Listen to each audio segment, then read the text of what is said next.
जय भीम साथियों। Supreme court का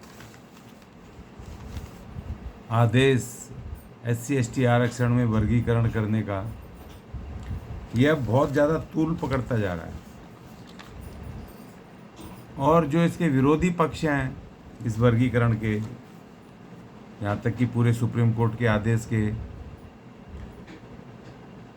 अब वो बुरा भला कहने पे भी उतारू हो गए। यहाँ तक कि जातिगत शब्दों का भी इस्तेमाल वाल्मीकि समाज को करने लगे हैं खुले रूप से चैनल पर।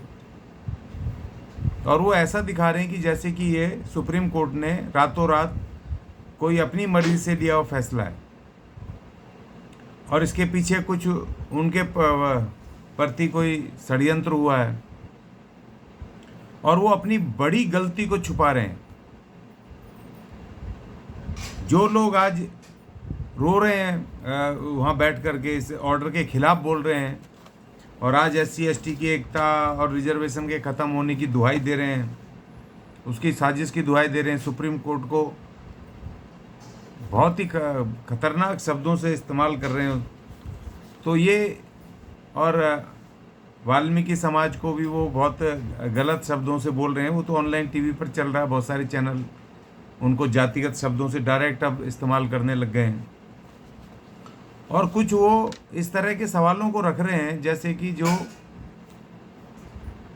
मतलब बेहुदा सवाल हैं जिनका कोई मतलब नहीं है, ऐसे ऐसे तर्क दे रहे हैं।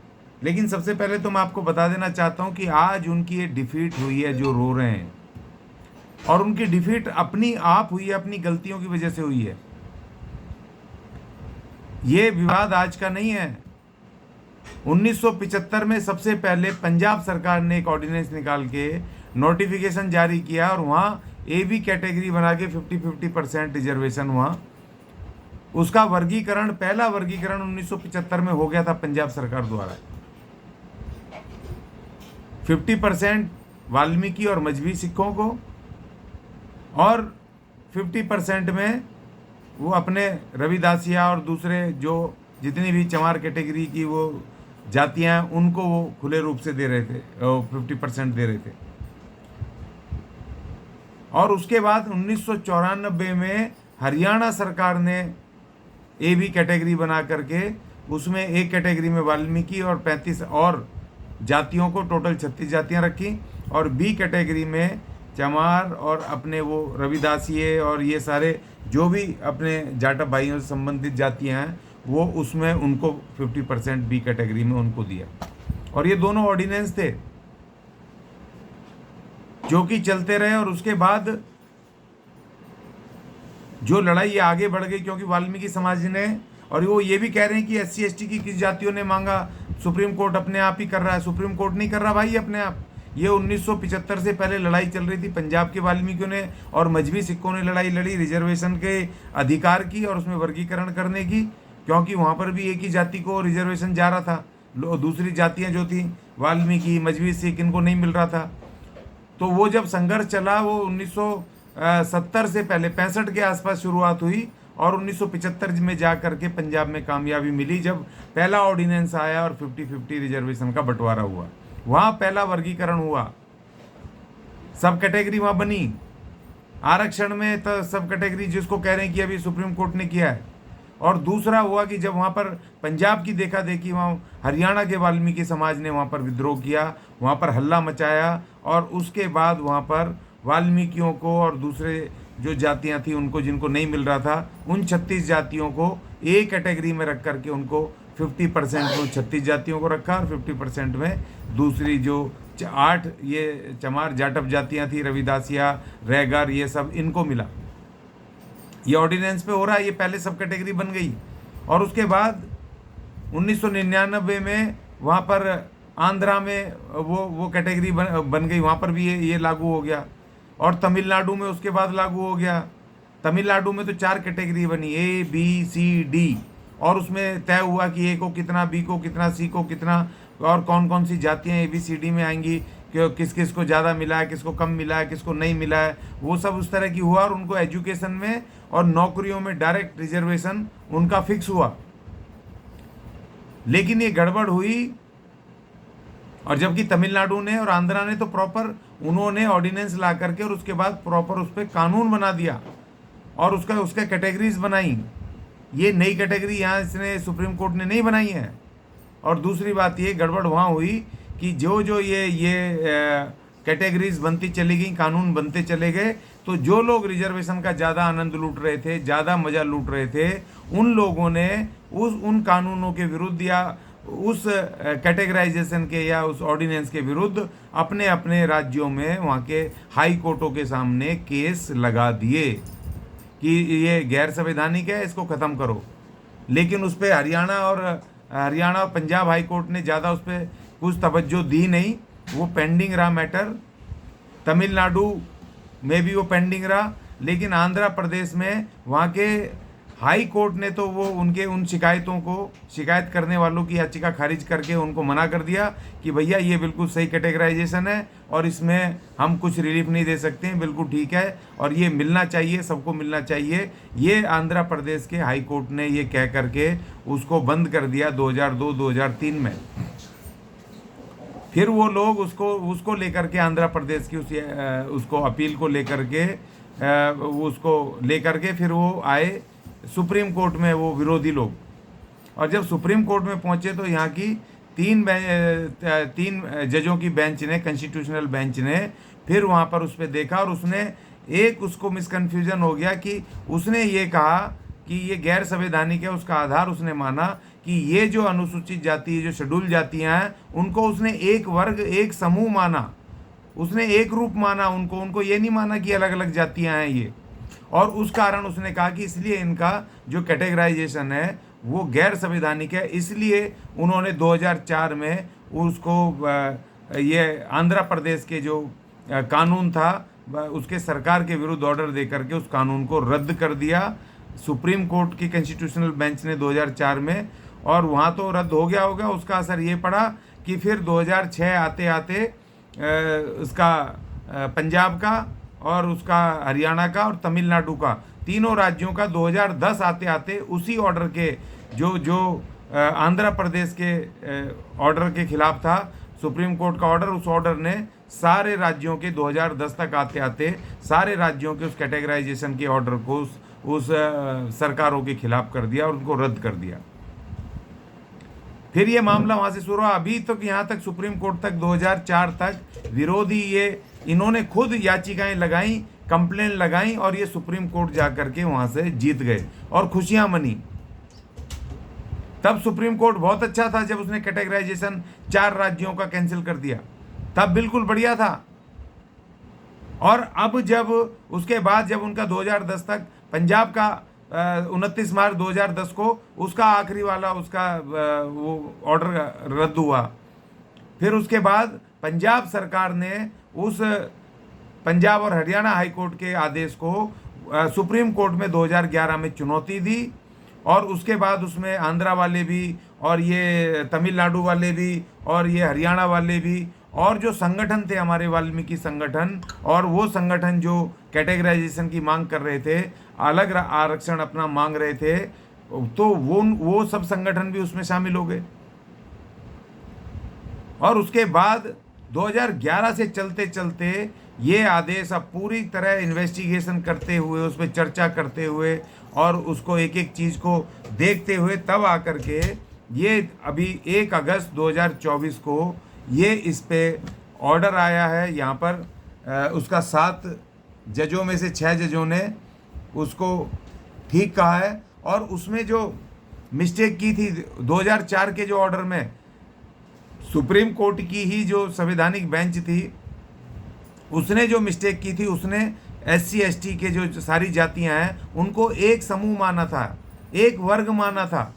इस वजह से उन्होंने कहा कि इनके अंदर वो नहीं, कैटेगराइजेशन नहीं होना चाहिए। लेकिन अभी सुप्रीम कोर्ट की जो ये 7 जजों की बेंच है, इसमें इनको जो कहा गया है अनुसूचित जातियां एक समरूप वर्ग नहीं हैं। उन्होंने कहा है कि चंद्रचूड़ साहब ने कि ये जो जातियां हैं ये एक जातियां नहीं हैं, ये डिफरेंट जातियां हैं, अलग अलग जातियां हैं जिनको कि शेड्यूल किया गया, चिन्हित करके शैक्षणिक और आर्थिक पिछड़ेपन की वजह से। और उन्होंने कहा आर्टिकल 14 का ये उल्लंघन नहीं होता है, क्योंकि इसमें अलग अलग जातियां हैं और सब जातियों को की शैक्षणिक और सामाजिक जो उनकी निर्योग्यता है उसको दूर करके उनको मुख्य धारा से जोड़ना, उनको शिक्षा, उनको रोजगार, उनको तमाम बेनिफिट दे करके उनको SC/ST का रिजर्वेशन का हिस्सा दे करके उनको भी समाज के बराबर सबल करना है, उनको भी बराबर लाना है। ये सुप्रीम कोर्ट ने आज माना है इस बात को। तो आज तकलीफ हो रही है इस बात की। ये गुमराह कर रहे हैं कि सुप्रीम कोर्ट ने बड़ी साजिश के तहत कर दिया, और ये कोई कानून नहीं बनाया है सुप्रीम कोर्ट ने। ये 341 का कोई उल्लंघन नहीं है। 341 में राष्ट्रपति को पावर है, संसद रेकमेंड करती है और संसद के बाद वो राष्ट्रपति उस पर साइन करती है और उसमें जातियां कौन कौन सी जोड़ी जाएंगी और वो नोटिफिकेशन जारी करती है। लेकिन इसमें ना जातियां जोड़ने का सवाल है, ना जातियों को एक्सक्लूड करने का सवाल है। यहाँ तो जजों ने कहा है कि भैया इसमें तो आप कैटेगराइज करके जिन जातियों को रिजर्वेशन नहीं मिला उनको बांट दो।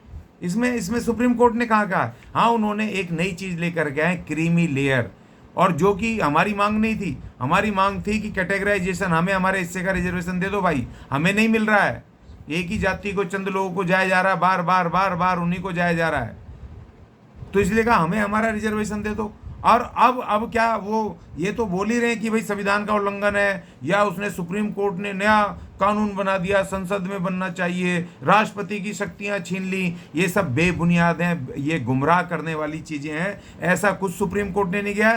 सुप्रीम कोर्ट के सामने जो अपील थी, जो इन लोगों ने, विरोधियों ने जो वहाँ पर हमारे ऑर्डर कैंसिल करवाए थे हाई कोर्टों में, और उसके बाद हम अपील में आए, तो ये लगातार उसी कंटिन्यूएशन में उसी ऑर्डर का ये अपील की, ये इसके ऊपर ऑर्डर दिया है। और उस वर्गीकरण को जो 1975 में हुआ था, जो 1994 में हुआ, जो 1999 में हुआ, जो 2000 में हुआ, उन अलग अलग राज्यों में की सरकारों ने किया, उसी वर्गीकरण को सुप्रीम कोर्ट ने सही ठहराया है, जिसको कि सुप्रीम कोर्ट की एक कॉन्स्टिट्यूशनल बेंच ने 2004 में गलत ठहराया था। तो उसमें कौन सा नया कानून बना दिया, या कौन सा उसने सुप्रीम कोर्ट ने राष्ट्रपति की शक्तियां छीन ली, या संसद के कौन सी ताकतें छीन ली, या उसने कौन सा गलत बात कर दी, कौन सा संविधान उल्लंघन कर दिया।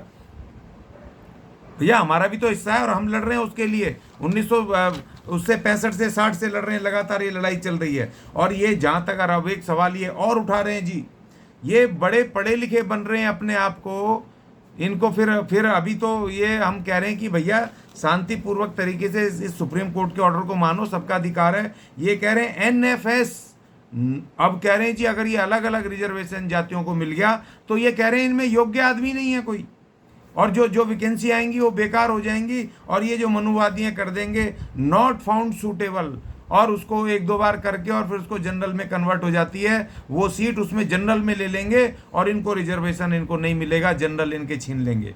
भाई पहले तो अपने दिमाग से ये भूसा निकाल दो कि वाल्मीकि समाज या धानक समाज या सासी समाज या पासी समाज या और जो दूसरे समाज है जिनको रिजर्वेशन नहीं मिला है, उनमें पढ़े लिखे लोग नहीं है, तुमसे ज़्यादा पढ़े लिखे हैं, दिमाग से भूसा निकाल दो। और दूसरी बात ये कि अभी तो हमें रिजर्वेशन मिल नहीं रहा ना, अभी तो तुम ही ले रहे थे ना रिजर्वेशन। ये इसमें अनुप्रिया पटेल ने ये अभी जून 2024 में अभी उसकी NFS की कंप्लेंट की है कि उसको योगी जी को और भारत सरकार को चिट्ठी लिख करके कि भैया ये जो सरकारें हैं, यूपी सरकार और दूसरी राज्य सरकारें, ये SC/ST OBC के जो सूटेबल कैंडिडेटों को भी नॉट फाउंड सूटेबल करके उस वैकेंसी को जनरल को दे रहे हैं। तब तुम्हारा मुंह नहीं खुला, तब तुम्हें नॉट फाउंड सूटेबल नहीं दिखाई दिया, तब तुमने कंप्लेंट नहीं की, तब एक मंत्री कंप्लेंट, खुद मंत्री कंप्लेंट कर रही है। तो ये नॉट फाउंड सूटेबल तो अभी भी चल रहा है, पहले से चल रहा है। अब हमारे ऊपर लाद दोगे कि भैया इसको ध्यान रखो, जो हमारे हिस्से का रिजर्वेशन मिलेगा उसमें हम सूटेबल कैंडिडेट दे देंगे और हम इन्हीं मनुवादियों को किसी भी हालत में नॉट फाउंड सूटेबल अपनी वैकेंसी नहीं करने देंगे, चाहे इसके लिए हमें जो मर्जी लड़ाई लड़नी पड़े। और दूसरी बात ये नॉट फाउंड सूटेबल ये इंटरव्यू में वो करते हैं चालबाजी से, और तुम्हें अभी तक करते आ रहे हैं। जो हम इस इंटरव्यू को ही ख़त्म करवाएंगे, हम इंटरव्यू के विरुद्ध ही लड़ेंगे कि जब बंदा मेरिट पे आकर के अपने उसके पास मार्क्स लेकर के आ रहा है और उसको उसको अपने रिटर्न टेस्ट में करके आ रहा है, तो इंटरव्यू की ज़रूरत नहीं है, ट्रेनिंग में ही उसको सारी चीज़ें होनी चाहिए। तो इसीलिए भैया नॉट फाउंड सूटेबल भी, इससे भी हम निपट लेंगे, इसकी चिंता मत करो। और अभी तो हम है भी नहीं, अभी तो तुम ही लोग नॉट फाउंड सूटेबल पाए जा रहे हो। तो इसीलिए तुम अपनी अपनी इसको अयोग्यता को हमारे ऊपर मत डालो। और ये कह रहे हैं कि ये अनुसूचित जाति जनजाति की कौन से लोगों ने, संगठनों ने मांग उठाई? हमने उठाई है भाई, हमारे लोगों ने, हमारे पूर्वजों ने उठाई है। लगातार 1960-65 से संघर्ष चल रहा है। पंजाब से उठा, हरियाणा से उठा, और वहाँ से चल करके तमिलनाडु, आंध्र प्रदेश और महाराष्ट्र और पूरे देश में, उत्तर प्रदेश में पहुँचा हुआ है, राजस्थान में पहुँचा हुआ है। लेकिन 4 जगह हमें सफलताएं मिली। उन 4 जगह तुमने वहाँ कोर्ट में हमारे खिलाफ शिकायतें लगा करके और हमारा वो हिस्सा छीन लिया। तो ये अभी की लड़ाई नहीं है, 50 साल 60 साल पुरानी लड़ाई है। लगातार वर्गीकरण की बात चल रही है और सरकारें ऑलरेडी वर्गीकरण कर चुकी थी।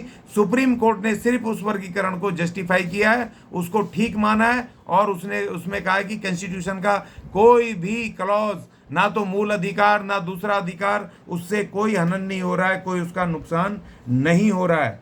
और जहाँ तक एक सवाल मुझे फ़ोन आए कई सारे हमारे लोगों के भी थे, कीजिए रिजर्वेशन में ये वर्गीकरण हो गया है और ये क्रीमी लेयर लग गई है, तो ये जातिगत उत्पीड़न जो होता है या एट्रोसिटी होती है उसका क्या होगा? मैंने कहा उससे इसका कुछ लेना देना नहीं है। जो जातिगत आपके ऊपर एट्रोसिटी होती है, जो जातिगत आपको ताने कसते हैं या उस आधार पे अगर कोई एट्रोसिटी होती है, तो उसके लिए SC/ST एक्ट 1989 वो ऑलरेडी है। और उसके बाद जो भारत के संविधान का आर्टिकल 17 आपके पास है। तो ये अभी 2 बड़ी ताकतें आपके पास हैं, वो जातिगत उत्पीड़न के लिए, उसके खिलाफ एट्रोसिटीज़ के लिए वो है। तो ये मेरे जो कहना था कि मुझे अभी दोबारा से इस पर आना पड़ा, इस पर चर्चा करनी। मैं देख रहा हूँ कि सारे वो बड़े बड़े बुद्धिजीवी और वो जनरल बुद्धिजीवी उनके फेवर में बोल रहे हैं। और ये ऐसा लग रहा है कि जैसे हमने या सुप्रीम कोर्ट ने कोई क्राइम किया है, कि इस तरह से ये हमने करवाया या सुप्रीम कोर्ट ने अपनी मर्जी से किया है। ये भाई तुम लोगों ने खुद करवाया है। जो ऑलरेडी वर्गीकरण हो चुके थे 1975 में और 1994 में पंजाब और आपका हरियाणा और ये आपका आंध्र प्रदेश और तमिलनाडु, तो उनके खिलाफ आपको कोर्ट में जाने की क्या जरूरत थी भाई? क्यों हाई कोर्टों में जा करके उसको और सुप्रीम कोर्ट में जा करके उसको आपने हमारा वो ख़त्म करवाया? इसीलिए मैं आपको कह रहा हूँ कि भैया देखो, इस पे ज़्यादा आप इस तरह मत करो और ऐसा मत दिखाओ हमारे लोगों को कि ये कोई सुप्रीम कोर्ट ने किसी साजिश के चलते तुम्हारी SC/ST की एकता को तोड़ने के लिए कर दिया। बड़े तुमने SC/ST एकता बनाने के लिए बहुत सारे काम करे हैं ना भाई। हमें इसीलिए हमारे लोगों को जाना पड़ा, हमारे बुजुर्ग सीनियर लोग, वो जो आज दुनिया में नहीं है, मैं उनको सल्यूट करता हूँ, जिन्होंने ये लड़ाइयाँ लड़ी और सरकारों से वर्गीकरण कराने के लिए उनको मजबूर किया। और आज उनकी वो लड़ाई यहाँ तक पहुँच गई और वो सफल हुए कि आज सुप्रीम कोर्ट ने भी अपने ही ऑर्डर को, 2004 के ऑर्डर को क्वेश करके उसको गलत साबित करके, और उसने आज माना कि ये वर्गीकरण सही है। और ये एक जाति नहीं है, एक ग्रुप नहीं है ये SC/ST, ये अलग अलग जातियां हैं जो शेड्यूल हुई हैं। और ना इनके काम एक जैसे हैं, ना इनके सांस्कृतिक कल्चरल एक जैसे हैं, ना इनके तीज त्यौहार एक जैसे हैं, ना इनके देवी देवता एक जैसे हैं, या ना इनका खान पान एक जैसा है। ये तमाम इनकी अलग अलग चीज़ें हैं। तो इसलिए इनको आर्टिकल 14 के तहत हर जाति को बराबर का इक्वल राइट है और समानता का अधिकार है, और इनको रिजर्वेशन का बराबर हिस्सा मिलने के ये अधिकारी हैं। ये माननीय सुप्रीम कोर्ट ने माना है और मैं माननीय सुप्रीम कोर्ट का मैं आभार व्यक्त करता हूं, धन्यवाद अदा करता हूं। और जिन हमारे महापुरुषों ने, हमारे योद्धाओं ने, हमारे बुजुर्गों ने इस लड़ाई को शुरू किया था, मैं उनको नमन करता हूं और मैं उनका धन्यवाद अदा करता हूं। जय भीम, जय भारत, जय संविधान।